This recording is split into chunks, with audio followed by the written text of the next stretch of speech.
मुंशी प्रेमचंद जी की कहानी कुत्ते की कहानी भाग 3। मेरे पंडित जी के घर अनाज बहुत होता था। घर कच्चा था और चूहों ने अपना अड्डा जमा लिया था। उनके उपद्रव से घर वालों का नाकोदम था।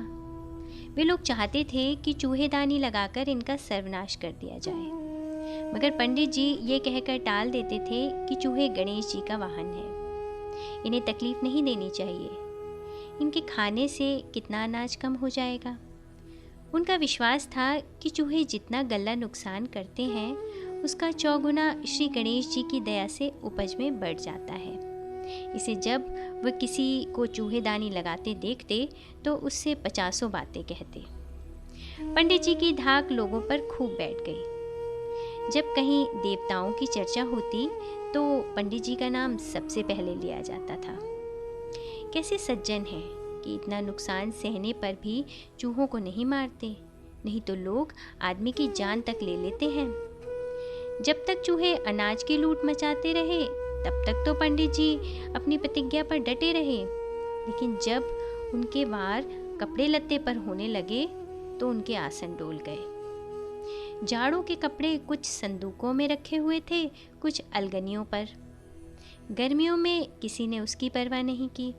बरसात में जब उन्हें धूप में डालने के लिए निकाला गया तो सारे कपड़े कुतरे पड़े थे।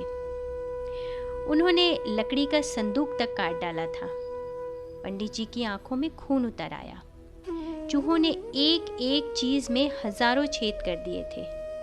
200-250 रुपए पर पानी फिर गया था। अब तो पंडित जी ने ठान लिया कि जैसे भी होगा इन चूहों का सर्वनाश करके ही छोड़ूंगा। उसी दिन एक बिल्ली पाली और 3-4 चूहेदानियां मंगवाई। फिर क्या था, रोजाना चूहे फंसने लगे। मुझे भी विनोद का मसला मिल गया।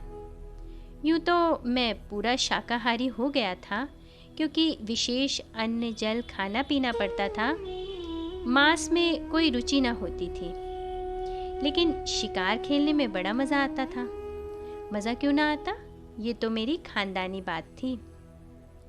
जब भी पंडित जी चूहेदानी खोलते उस समय कल्लू कल्लू पुकारते। मैं कहीं भी होता तीर की तरह वहाँ पहुँच जाता था। उस समय मैं खिलवाड़ करता था कि वो देखने लायक होता था। चूहों को खिलखिलाकर जान से मार डालता था, पर खाता ना था। मगर भाई जकिया रोज मांस खाता, वो भी उस शिकार में शामिल हो जाता और कभी कभी माता जी भी पहुँच जाती थी। उन दिनों उनका खूब पेट भरने लगा। फिर तो माँ मन ही मन हम लोगों को आशीर्वाद देने लगी। शायद उन्हें पिछले बच्चों की याद भी आने लगी हो। यदि वे भी जीते होते तो उनकी खूब सेवा करते। भाई साहब के जी में आता तो 2-1 चूहों को पेट में रख लेते। मगर मैं तो बाबा काल भैरव जी की शपथ खाकर कहता हूँ कि खाने के लिए सूंघता भी ना था। उस समय चूहों की जान लेने में हम लोगों को ज़रा भी दया ना आती थी। ये ख्याल भी ना होता था कि इनमें भी जान है। अब मैं सोचता हूँ तो मालूम होता है कि बच्चे जो हम लोगों को अपने विनोद के लिए कष्ट देते हैं, ये कोई निर्दयता का काम नहीं करते थे। विनोद में इन सब बातों पर ध्यान ही नहीं दिया जाता। पंडित जी बहुत खुश होते जब हम लोग चंद मिनटों में 50 चूहों को सदा के लिए बेहोश कर देते।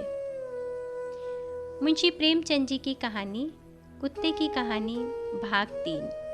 कथावाचक निधि सहगल।